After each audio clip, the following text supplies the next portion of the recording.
బైబిల్లో పాపం, సిన్ అనే పదాన్ని వివిధ కోణాల్లో వివరిస్తారు. తెలుగు బైబిల్ ప్రకారం పాపం అనేది దేవుని ఆజ్ఞలకు విరుద్ధంగా జరిగే పని, ఆలోచన లేదా మనసు ధోరణి. ఇది మనుషులు దేవునితో ఉన్న సంబంధాన్ని దెబ్బతీయగలదు. పాపం యొక్క నిర్వచనం బైబిల్ ప్రకారం ఆజ్ఞల ఉల్లంఘన 1 యోహాను 3-4 ప్రకారం పాపము అను దానియే ఆజ్ఞలను తప్పుట. దేవుని లక్ష్యాన్ని సాధించకపోవడం. పాపం అనే హిబ్రూ పదానికి అర్థం గమ్యాన్ని తప్పించడం. ఇది దేవుడు మన జీవితాల కోసం ఉద్దేశించిన నైతిక ప్రమాణాలను నెరవేర్చలేకపోవడాన్ని సూచిస్తుంది.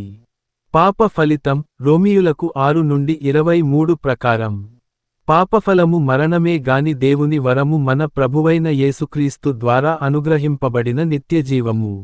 అంటే పాపానికి ఫలితం శారీరకముగా మరియు ఆధ్యాత్మికముగా మరణమే.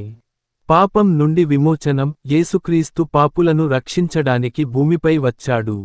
మత్తయి 1:21 ప్రకారం ఆమె కుమారుని కనును. నీవు ఆయనకు యేసు అని పేరు పెట్టవలెను, ఎందుకనగా తన ప్రజలను వారి పాపముల నుండి ఆయన రక్షించును. సారాంశం: బైబిల్ ప్రకారం పాపం అనేది దేవుని న్యాయస్థితికి విరుద్ధంగా ఉండే మానవ వైఖరి. ఇది మనిషిని దేవుని నుండి దూరం చేస్తుంది. కానీ దేవుని కృప ద్వారా, యేసుక్రీస్తు ద్వారా, మనం పాపం నుండి విముక్తి పొందవచ్చు.